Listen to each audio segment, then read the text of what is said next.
This is Zoom. Yeah, you do all yours. Huh?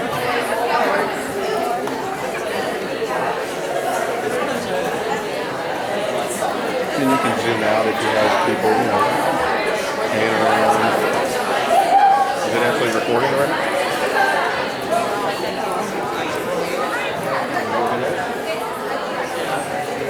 Good afternoon.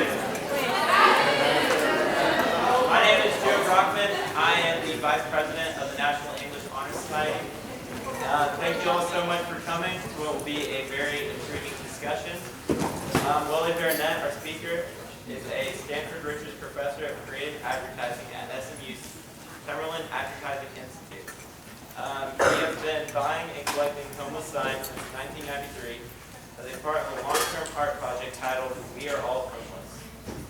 In 2014, he began a 31-day cross-country trip to buy signs in 24 cities and began filming a documentary about the process. This project has been featured in dozens of international and local medias, including Yahoo News, NPR's All Things Considered, The Huffington Post, Al Jazeera's America, and Fast Company's blog, hosted by Katie Shuri. Willie has spoken to a myriad of business and creative organizations, including TEDx SMU, and has judged many creative competitions, including the prestigious Communications Arts Annual. Now, please give a warm welcome to Mr. Baronet.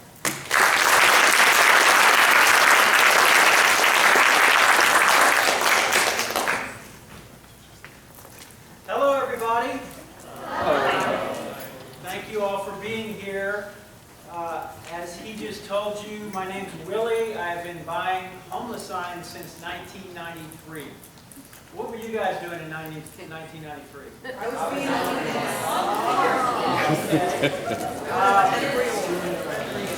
So most of you have a sign in your lap, and I would ask that you treat them with as much respect as you can. Some of them are very fragile. Some may have some naughty words on them. Sorry about that, but that's the nature of the project. So I'm going to tell you about that project and a little bit about where it's going next. And hopefully there'll be some time if you guys have some questions.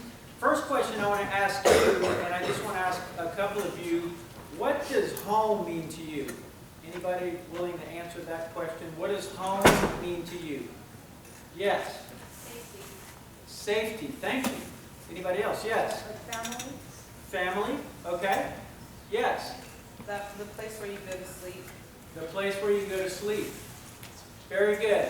So thank you. Think about that while this is going on. We'll talk more about that toward the end.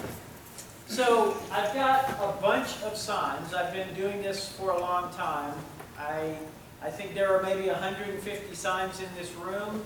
I've got over 1,000 in my art studio in Bishop Arts in Oak Cliff, which is where they hang out most of the time. And some of the signs are very serious and in some cases pretty heartbreaking, and in other cases the signs are not so serious. I don't know if you can read that. It says, "Wife and dog kidnapped by ninjas, need money for kung fu lessons. I'd really like that dog back." Today's Veterans Day. I've got a bunch of signs that I bought for veterans over the years. In particular, he mentioned that I traveled across the country in 2014. I'm going to tell you about that trip, and I ran into a lot of veterans on that trip as well. This, for a long time, was just a weird collection of signs that I was buying because I felt awkward when I pulled up to an intersection and saw somebody holding a sign. Any of you guys ever feel awkward when you see somebody on the corner? So I did too, and this was a way for me to change that dynamic. And all of a sudden, I started having conversations, and the project started to take on a life of its own. It also changed me, and I quickly stopped being afraid of talking to people on the streets. And I didn't really know what I was going to do with the signs until I went to grad school, which was in 2008.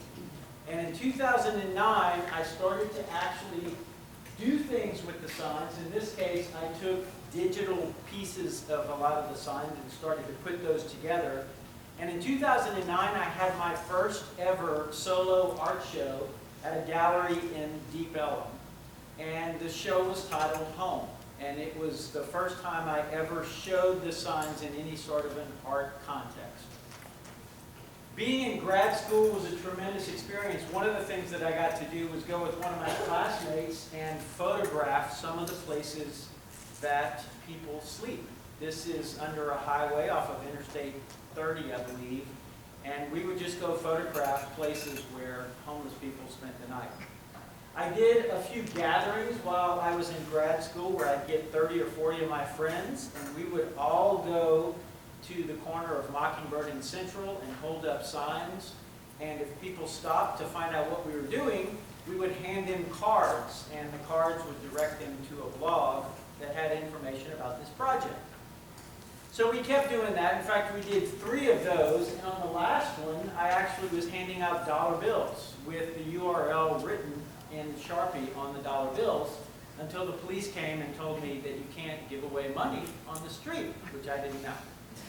But I got used to the police always showed up whenever we did one of those gatherings, and it was an interesting time to get to experience what it was like to be on the street, and also interesting to experience talking to the police who are trying to do their job, and it was an interesting balance. When I graduated from grad school, I did, at that time, what was the biggest installation I'd ever done. It was probably 200 and so signs, and they covered a big gallery wall.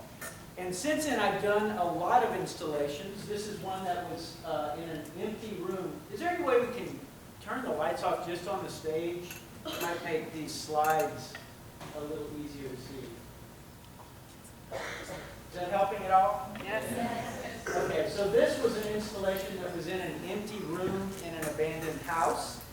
And this is a quilt that I worked on with my sister. We've done 2 now, where we've replicated homeless signs in a quilt format. I've done installations where the signs are hanging in a space. If you can imagine being in a gallery and being able to walk among the signs as they're hanging. And this all led to this talk that he mentioned that I gave in TEDx SMU, which, by the way, is where I teach classes in creativity. And I gave a talk about this project, and at that talk I also discussed my relationship with my father, which wasn't so great growing up. Any of you have a not so great relationship with your fathers? Am I the only one? Oh, okay. Well, thank you for those of you who raised your hands. I didn't have such a great relationship with my father, and that had a lot to do with how I thought about home. And this was the first time I started to connect those 2 things. This weird art project that I'm doing with homeless signs, and what does home mean?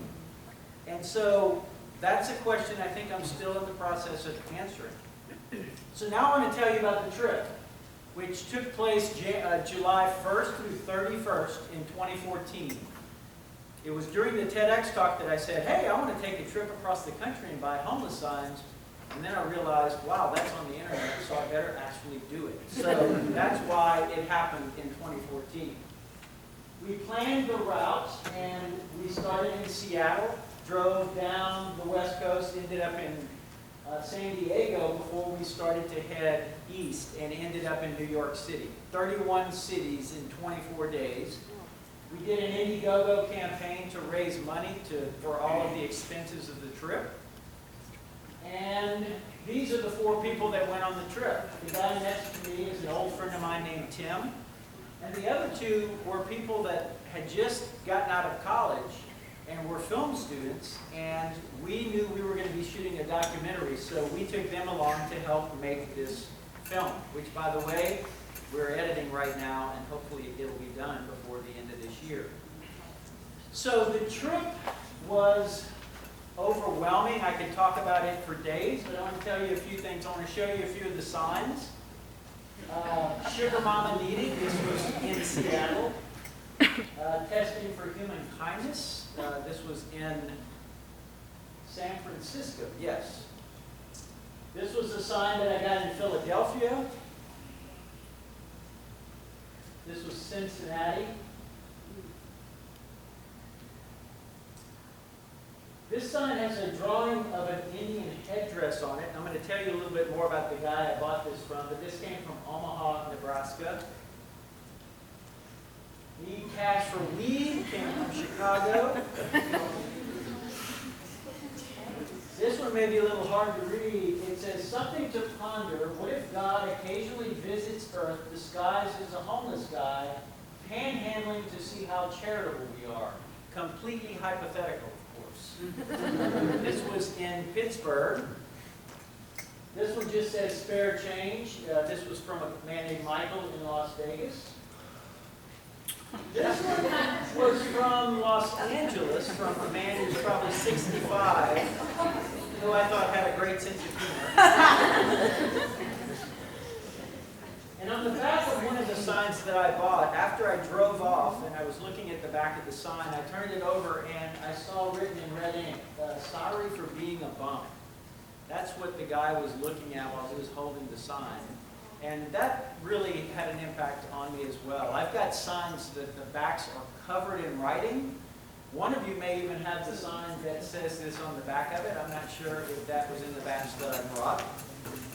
But the signs are fascinating to me. I love the writing. I love the letter forms. I love what they say. I like the texture of the material that the signs are on. I want to tell you a little bit about some of the people that I met on this trip. This was a guy in Portland who was very artistic, and he hung out with this guy who I think had some sort of mental disability, and Owen was the other guy. He really took care of this guy, whose name was Polly. This man was named Neil. I met him in San Francisco. His wife had just passed away, and it turned out that he was a musician, and so he had a little notebook with him and showed me some of the music. I'm not a musician, so I didn't have any appreciation for what he'd written down. This is a guy named Chaz Kyle that I met in Denver. A guy named Nigel that I met in New York. This is a woman named Danelle who is 78 years old, and I met her in Albuquerque in a park. She lives on the street with her son and 2 cats, and they've been on the street for 2.5 years. Strictly because Albuquerque does not have a shelter that will take pets. And for a lot of people on the streets, pets are really important to them. So her dream, she told me, was that if she ever wins the lottery, she's going to open a homeless shelter called Pets with People, and it's going to strictly be for people with pets. And this is Michael. He is a veteran. He was missing a leg. He was a diabetic as well. He was the man that I bought the sign that had the Indian headdress on. Does anybody have that sign, that Indian headdress sign, by any chance? No? That was drawn by a Native American Lakota named Running Bear. And Michael and a bunch of Native Americans hang out together in Omaha. They share food and money, whatever people give them, they share it among each other. And I got to do a long interview with Michael for the documentary, which was really, really moving for me. In fact, after that interview, we went to a Burger King parking lot, and the camera crew, as they always did, was asking me about what it was like to interview Michael, and I just completely broke down talking about this guy. I think it was partially because I'd had a friend pass away a couple of years ago, and she only had one leg, and I think there was perhaps a connection there. This is a woman named Cheryl that I met in Detroit, and she is the only person ever who, after I bought her sign, she was so excited she reached into the car window and hugged my neck and was screaming. And she was really funny. So that was Cheryl. I also say that I met a lot of angels on this trip, and I want to tell you just about a couple. So this young woman in the front here is Ellie. She is Romanian, lives with her family either on the street or in one room, depending on if they are experiencing homelessness at any given point. She speaks 4 languages, and I never really expected to run across a 17-year-old on the street. She was being mentored by this other woman in the hat who I think is an angel, and all she does is kind of help Ellie figure out how to get work and stuff like that, and how to get back into school. But the person that I really was blown away by was this woman named Patty with the circle around her. She hated having her picture taken, but I took a couple of pictures anyway. And she spends, this is in Baltimore, by the way, she spends all of her time, day after day, driving the streets, the worst parts of Baltimore, which is one of the two most dangerous cities in the country, and she hands out supplies to underage girls who are on the street. Sometimes it's toys, sometimes it's clothes. It's every kind of medical supply you could imagine. It is an amazing thing that she does, and she does it, and she's in danger most every day. But I was blown away by what she did, and we got to spend a couple of hours with her doing that in Baltimore. When we got to San Diego, this woman, who I'd never met ever in my entire life, except through a message on Facebook, she told me she wanted to put together a concert with some of her friends, which they did, and they raised about $250 that they gave us to just go buy signs with. And so we had our own little private concert in San Diego when we got there. And I also met this woman, Lisa Sanders, who has written a song called Angels, which is probably going to be in the documentary. It is really now one of my favorite songs. I don't have it to play for you now, but hold tight. The documentary should be out soon. So she was another, these were more angels that we met on the trip. The other thing that I was completely unprepared for was the attention that this project got, beginning in Seattle. The very first city, this magazine called Real Change, which is aimed at social causes, came and interviewed us, and then put this story on the front of their magazine. I was like, holy cow. Then, by the time we got to Las Vegas, 3 different TV stations interviewed us while we were buying signs. And before the trip was over, all of these organizations had either written stories or traveled with us during the trip. And as he mentioned when he introduced me, we were on All Things Considered on NPR as we got to Washington, D.C., which is their headquarters. And for me personally, that was like being in a candy store to get to go to their home offices. So it was really overwhelming. And of course, when that happens, it generates lots and lots of emails and people asking questions. At one point, this photo of me standing in front of those signs was on the front page of Reddit. So all of my students at SMU start blowing up my phone like, dude, you're on the front page of Reddit. I'm like, what? And so they sent me that and they said, that's a big deal. I was like, whatever. And I said, it can't be that big a deal because there's a rabbit on a guy's head that's also on the front page. So how important can it be? But in any case, this generated a lot more attention than I was expecting. When we were done, we had bought 292 signs. We had rented 2 Dodge cars for this trip and had traveled 7,620 miles in 31 days. And we had gotten 138 million media impressions in that 31-day span, which all led to, at the end of the trip, through the help of an organization in New York called Help USA, which is a homeless organization, they sponsored an exhibit at NYU, at New York University, in January. And it's the first and only time since then that I did an installation that was chronological of all of the signs that we bought on the trip. So almost 300 signs on this really, really long hallway, and it was in a building that overlooked Fifth Avenue. It was a stunning place to have a show. One of the things that we did there was we put up a big wall of blank cardboard, and we attached markers to it, and we had people just write the answer, what does home mean to you? And so students at NYU and people who were there visiting the exhibit would write answers to that.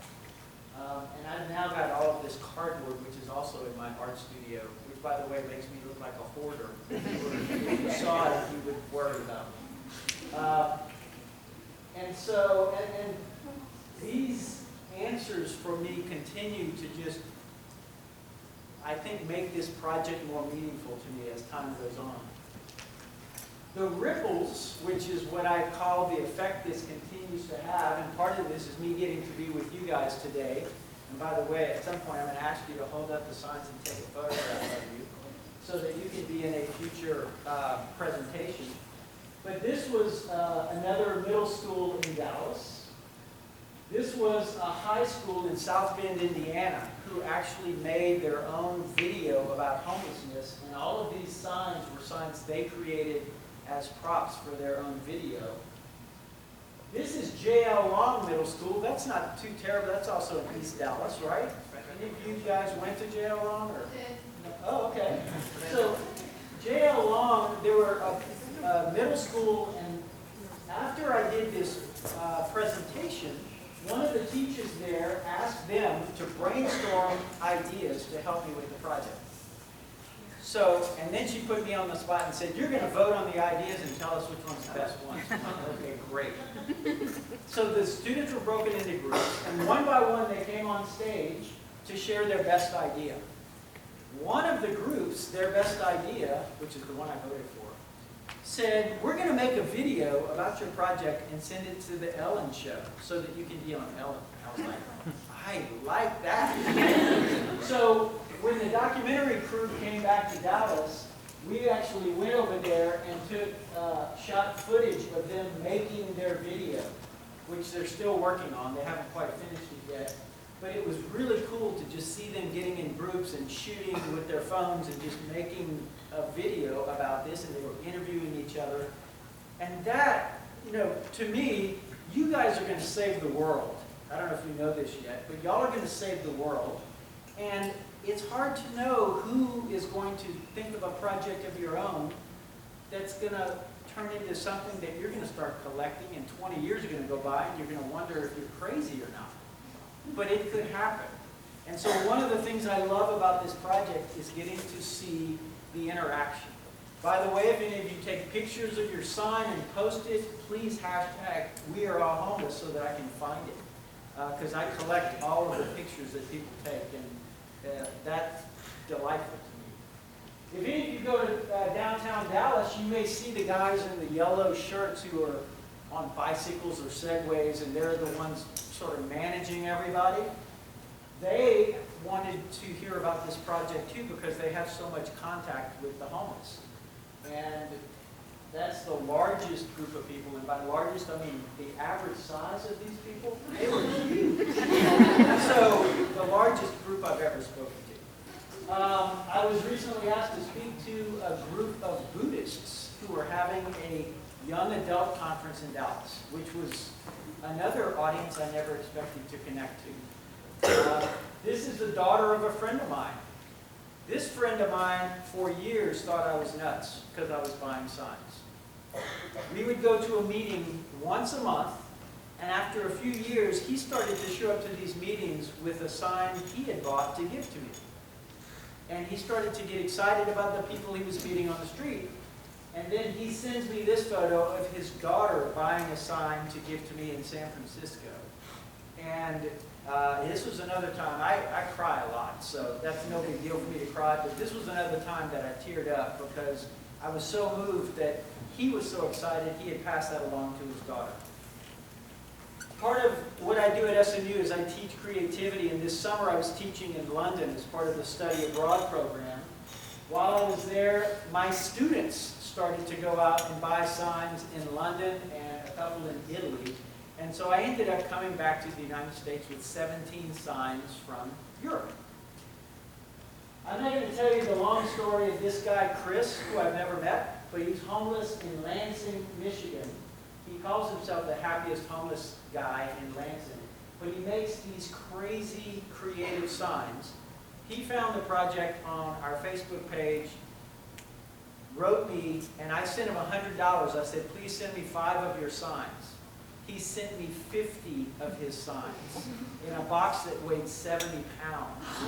It was an amazing thing to open, and that was about the smallest sign. So it was an amazing thing, and I've still never met him, but one day I hope to display his sign somewhere and let him come and see people enjoying his signs. I don't know if any of you have heard of Upworthy, but on August 31st, they uploaded this video about this project. Hey, would you sell me your sign? Sure. How much? $10. All right. I started buying and collecting homeless signs back in 1993, really as a way to deal with my own discomfort when I saw a person holding a sign on the street. My name is Willie Baronet. I am here in my art studio in Bishop Arts, which is part of Dallas, Texas.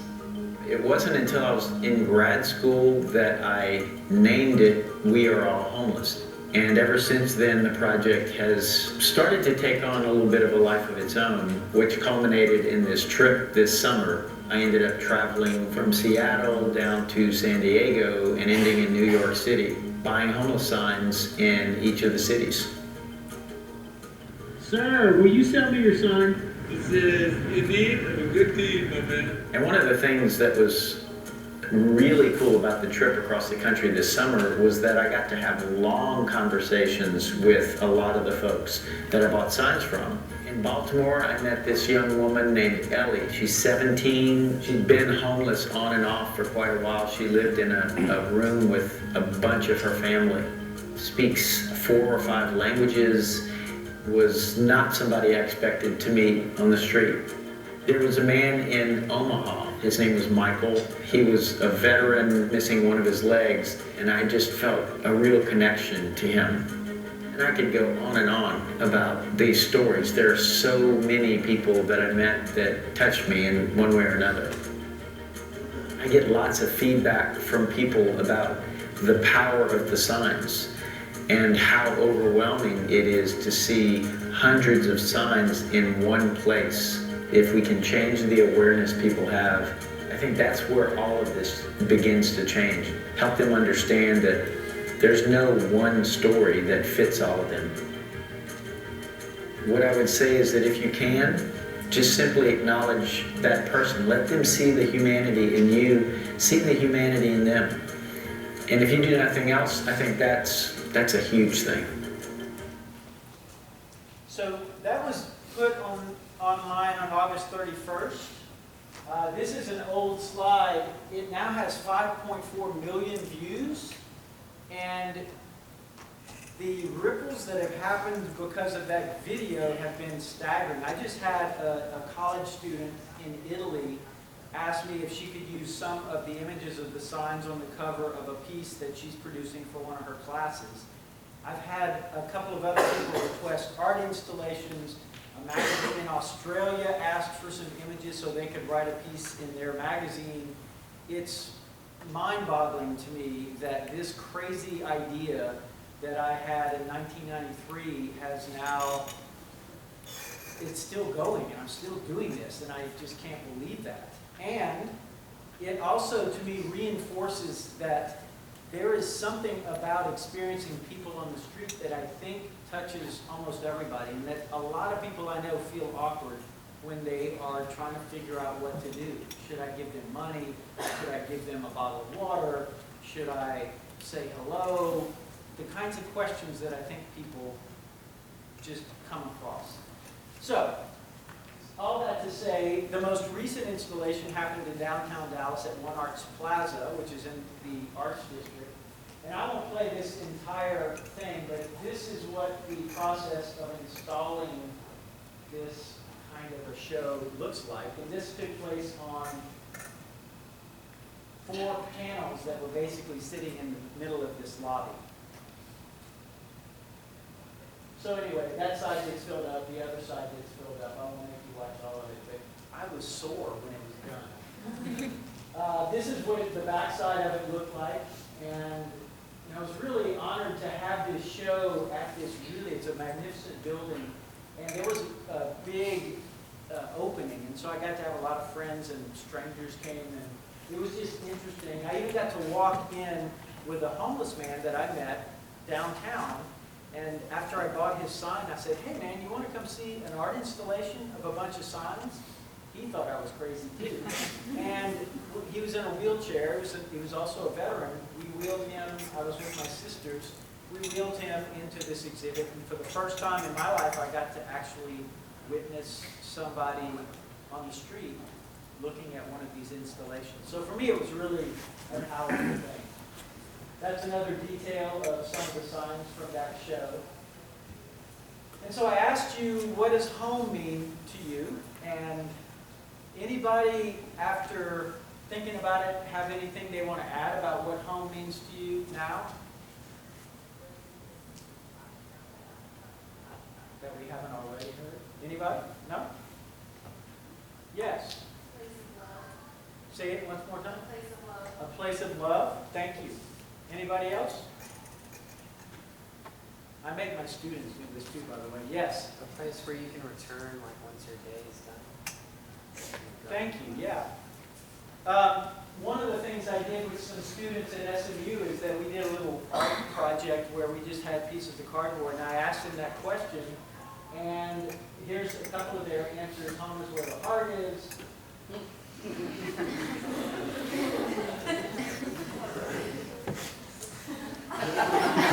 That's so true.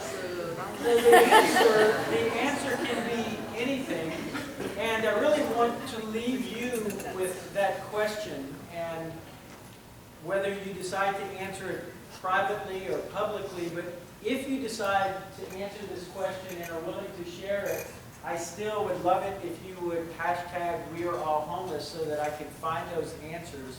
I'm actually in the process of putting a book together, and there's going to be a lot of the answers that I've gotten from housed people and homeless people alike, because what I've found is those answers are all pretty much the same.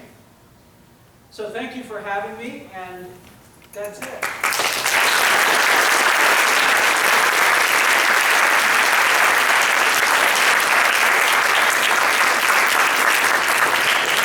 If anybody has any questions, I am happy to answer them, and just if you would, before you leave, if you would just come set your signs up here whenever you leave. But if there are questions, I'm also happy to answer a question or five. Yes? What inspired you to buy your first sign? You know, I don't know where the idea came from, but I think it was the awkwardness, and I didn't like the fact that I was ignoring these people. And there was something about that that motivated me to think of something else to do, and that's what happened. And once I started, I couldn't stop. Yes, sir? Did anybody refuse to give you a sign or sell you a sign? I've had a few people over the years not want to sell a sign. Some, they wouldn't tell me why. A couple of people, I think they just were making, they just saw that as the way they needed to spend their day, and I was going to take their sign. And other people have supplies to make a new sign right there with them. You know, I've also handed out lots of markers and cardboard too. But I've had just a few. It's very rare, but I have had some. Yes? What's the most you've paid for a sign? So I told myself on the cross-country trip I wasn't spending more than $25 on a sign. That was my upper limit because we had a budget. And then on the very last day in New York, I met a veteran who was missing both his legs. He also couldn't talk, and I paid him $50 for his sign. And I think his sign is, does anybody have a sign that's totally covered in clear plastic tape? Oh, Is that it? Would you hold that up? Because I think that's it. If it's covered in, yeah, that's it right there. So that was the only sign that I've ever spent over $25 on, and I paid $50 for that. But most of them are 10 to 20. You had a question? Yes? what was your first sign? I don't remember. The truth is, I wish I had been paying attention the first 10 years. I just was buying them. I wasn't thinking about it. Now, we've got a database that we're putting all the signs in, and we photograph them, and I'm very meticulous about it now. If people buy signs to give to me, I record that too, and try to record the city it was bought in. So, yes? Do you have like a favorite sign or a sign you connect to that you remember? There's a few. I showed a picture of the sign that just said spare change, and it's really scrawled in rough handwriting. That was from a guy named Michael in Las Vegas. He was actually the guy on that bench with the kind of scraggly hair. That sign is one that, I think it's because of the lettering. I really love that sign. But there's a bunch I like. Yes? How often do you buy them? Well, it sort of, sometimes I'll buy several in a week. Sometimes a few weeks will go by and I won't see one. I think I bought one just a couple of days ago, and then a friend of mine in Houston mailed 4 of them to me. And so every once in a while I get these big packages at home, and I'm like, homeless signs, and which is a weird thing to be excited about, but I am. And so he had sent me 4. I met another guy, and this guy is a bona fide cowboy. I mean, wears a hat. And in Dallas, you don't see that many guys with cowboy hats, right? I met him at a Starbucks. Never met this guy before. He said he had seen this online, and he said, I started buying signs. I want to give you the signs. And he brought me 6 homeless signs. And I mean, this big belt buckle cowboy hat, I was like, that is so out of the norm of the guys that I would expect that would buy signs. So I love that, though. I think it's it's a universal thing. A lot of people relate. Anybody else have a question? Yes? Have you lost a lot of signs by bringing in schools and stuff? Like, Not that I know of. I hope today's not the first day, yes. After interacting with so many homeless people, what advice do you have for other people interacting with? That's a great question. The first thing I would say is that this is a really complicated problem that involves healthcare, mental health, post-traumatic stress, food, housing, clothing. And it's a very, very complicated thing, and I don't think there's any easy answer. But as I said in the video, I think the one thing I would tell people is, even if you don't want to give them money, which I think is totally cool, if you're willing to smile and wave, even if you don't want to roll down your window, just to let them get that human connection. I've had more than one person on the street tell me they would rather a smile than $1. Now, I don't know if they were being honest, but they told me that and I believed them. And I actually think that it is pretty lonely out there for a lot of them. And they get yelled at. I don't want to tell you some of the things that I've heard about that have happened to people on the streets, but it's a rough deal out there. So, my advice is trust your own heart and smile if you are willing to. Let them see that somebody sees them. And let them see you. Great question. Anybody else? Yes? Was there like a certain motto they told themselves, like when they told you about every day they wake up, maybe what would keep them going?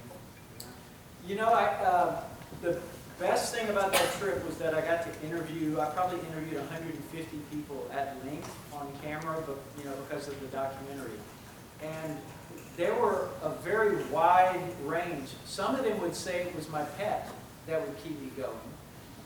Sometimes it would be a good interaction they had with somebody. And in some cases they hung out together, like the 2 guys in Portland, that they were always together. And I think sometimes helping another guy out or a woman out was the thing that kept them going. I met more than one couple on the street, too. I met a grandmother with her two granddaughters in Chicago. And she said, I'm responsible for these 2 girls, and this is the only way I can feed them. And she was quite powerful, actually. I had a long conversation with her. Good question. Yes? How effective the signs are? Did they say money, or did they give you? I think a lot of that probably has to do with where they are and the kind of people that might be, passing them by. I did come across some young guys, they were probably in their 20s in Chicago, who had different signs, and they had fun signs for at night when they were by bars and hanging out where younger people were, and during the day they had serious signs. And they said they literally had paid attention to what worked where, and they also said that if they didn't make eye contact, they would get more money. If they didn't make eye contact, they would actually make more money, because people didn't seem to want to look them in the eyes. So, which also kind of breaks my heart to hear, but But I think it's pretty varied depending on where they are. Yes? Do you ever wonder what they do with the money after you buy the signs? Not often. I mean, I know for a fact some of them buy booze, some of them buy food, some of them buy cigarettes. Some of them save the money because there are a lot of places, like in Dallas, there's a couple of shelters where it's $8 for a night. I mean, there are places that are designed for people who have low income. Cheryl in Detroit lives in subsidized housing, and she has to make $70 a month. So she stays on, and she has an oxygen tank with her. She stays on the street every month until she makes at least $70. So I think different people use it for different stuff. I'm sure some use it for drugs too. I know that there's a pretty good percentage of people that are addicted for, you know, whatever reason on the streets. And I think for some, this may sound odd, but I think for some who can't get health care and can't get medication they need for some sort of bipolar or whatever disorder they might have, then drugs for them is the closest thing they can come to medication. And so that's their remedy. Not that that's a good one, but I'm just saying I think that happens sometimes. Anybody else? Yes? Have you ever gotten to an uncomfortable situation, or one where you were actually scared? You know, a frightening situation? Not really. The closest, you know, there were a couple of times on the trip, I was with a female camera person, and it was just she and I, and we were in Phoenix, and we were under an overpass, and there were a fair number of guys around, and I thought, you know, I was more scared if something happened for her, but myself, I've not felt scared. And I've never been threatened. I've had people really passionate telling me a story. I've had people cry a lot of times talking to me. But I've never had anybody threaten me or even make me feel like, you know, they were angry at me or anything like that. So, but I was thinking about it for her, and for you young women in the audience, I would also say, you know, be cautious. You're not me, and I could probably defend myself differently than you can. So I think it's important to be smart and take care of yourself too. But that's a great question.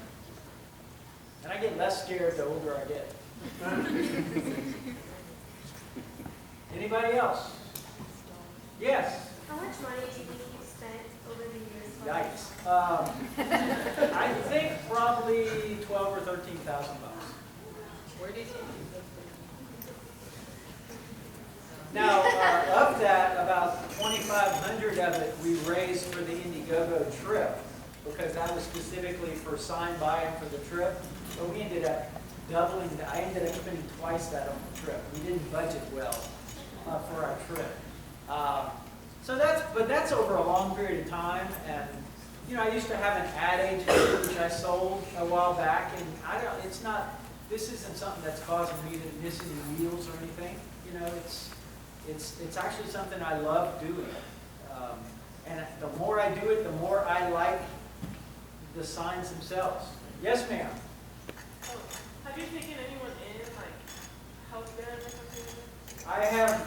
I've had some friends who have been couch surfing for a while. I had a woman stay at my house for 3 months once.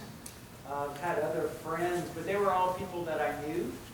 I've given rides to people on the street sometimes. I have certainly helped them find some help, you know, at shelters, especially in Dallas. This coming on the 20th, some of you may know of the Bridge downtown, which is a really big shelter. They're having their big annual breakfast fundraiser, and I'm going to be talking about this project at that as well. But the Bridge is one of those resources that has kennels for dogs. They've got a barber shop. They've got places where they can get on the computer and fill out applications and have a mailing address. Because by the way, if you're on the street and you don't have a mailing address, you can't get a job. Because if you don't have an address, people won't hire you because there's no place for you to receive the information. So, good question though. And I know, if I could, I wish I could just go help everybody. And one of the lessons I have to learn over and over again is that I can't. You know, I'm doing this project, and for me, this really means something, and I wish I could help everybody. But there are better people equipped to do that than me. Yes? Have you ever made your own sign for this project? Have I ever? Made your own signs for the project? I haven't. Other than I participated in the home, what is homing thing where we did those signs. But I've never made an actual homeless sign. Although I've had people say, if you were homeless, what would your sign say? Which, kind of made me pause and think. But no, I haven't. Hopefully I never have to. Anybody else?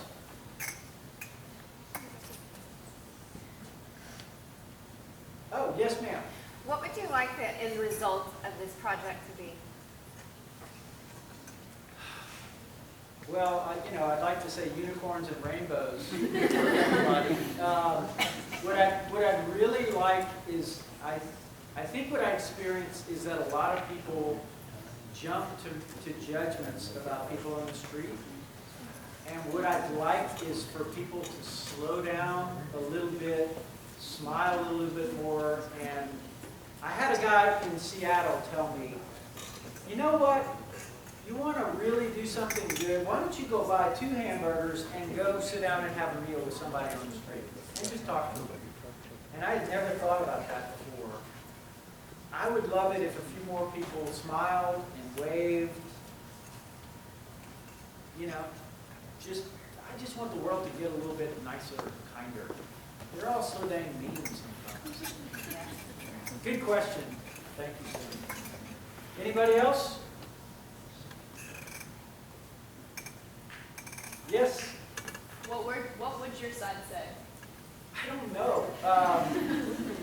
What I'd like it to say is I would like to be honest about whatever the truth is about why I was on the street. As opposed to being funny, I think I would prefer to say the truth. So I don't know. It might depend on what that was. That's a good question, though.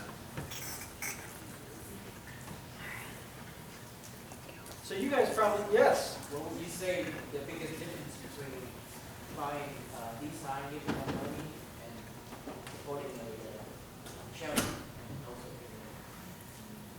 I think both are really good things. I think that there are a lot of people supporting shelters. I mean, there's so many ways that people can help. The kids over at JL Long got together in December and gathered blankets and coats. I know that you guys are gathering food out there. All of those things to me are good things. This for me is this weird art project that I hope is going to just maybe cause people to talk more about it, But I think it's all good. I know people that put little goodie bags together and hand those out. People hand out candy bars and bottles of water. And I think whatever, I have a friend who does this thing on Christmas Day, and she just gathers all these people and they go hand out food and presents and all kinds of stuff. So I think whatever anybody's moved to do, I would say do it.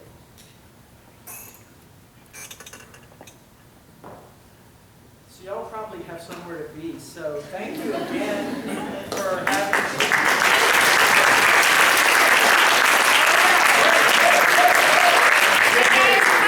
Everybody, can we turn all the house lights up?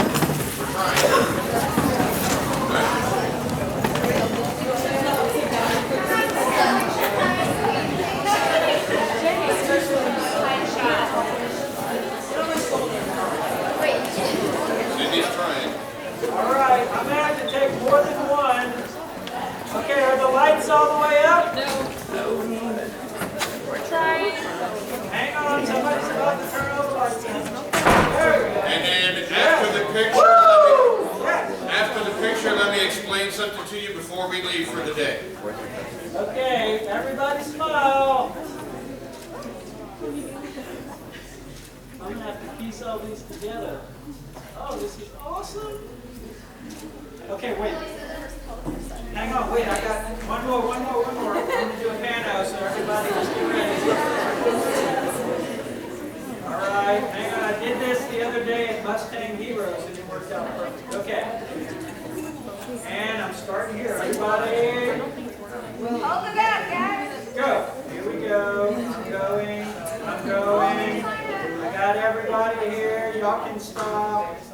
Y'all are good. Almost done. Almost done. Done. Thank you. Thank you guys so much. I'm happy to answer your questions. All right, hold on one moment. Hold on, relax with the signs, just chill for a moment. Ladies, gentlemen. All right, this won't take very long, but as you know, for whatever reason, the scanners weren't working, so we were not able to scan you on the way in. So